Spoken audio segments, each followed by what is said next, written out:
Hi guys, my name is Rai and welcome to my channel. For today's video ay mag-share naman ako ng experiences ko before as a distance learning student and online education student. By the way guys, disclaimer lang po, ang lahat po ng i-share ko dito ay base lamang sa personal experiences ko nung ako po ay nag-aaral pa dito sa dalawang online school.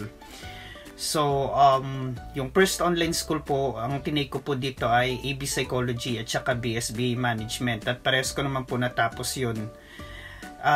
Yung isa naman po, kumuha po ako ng education. So, at natapos ko rin naman po yun. So,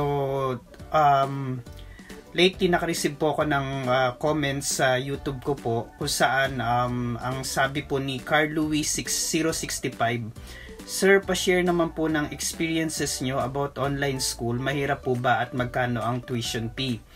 So, dun muna tayo sa mahirap po ba. Masasabi ko na para sa akin, mahirap at madali. Madali kasi distance learning nga siya. So, anytime and anywhere, pwede ka mag-aral. Kahit sa madaling araw, pwede ka mag-study or mag-aral. Mahirap kasi that time, nagtatrabaho na rin ako. So, nagja-juggle ako between study and between my work and study. So, yun.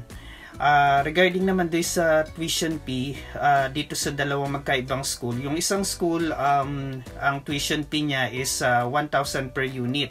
So, usually naman ang mga courses sa college ay composed of 3 units. So, it means 3,000 pesos yung isang subject kung 3 units.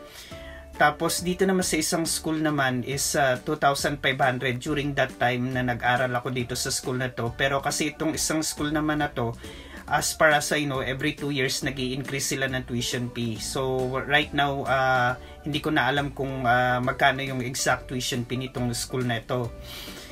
And pagdating naman sa mode of study, modular siya, parehas sila modular.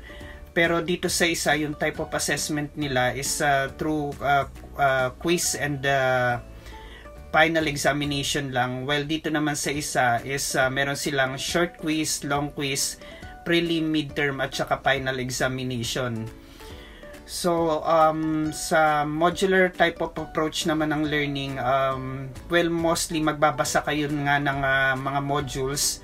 And then after that, magte-take nga kayo ng quizzes and or exams.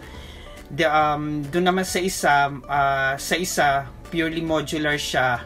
And then doon sa isang school naman, merong mga kasama or naka-clip na mga videos. Ngayon, sa Facebook Messenger naman, naka-receive naman ako ng message from Sheila May Cabrera, and she's asking me, ask ko lang po kung paano po ang PE at NSTP at kung may thesis at defense po ba.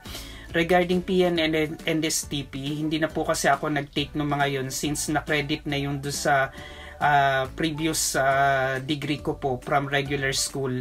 So wala na po akong minor subjects na tinake doon sa dalawang schools po na yun po. Mostly mga major subjects na lang. As far as I know, yung PE at NSTP, meron pagagawang activities sa inyo yung mentor or professor nyo, and then gagawa nyo lang siya ng narrative report. Pagdating naman sa thesis, yes, may thesis at meron din pong defense.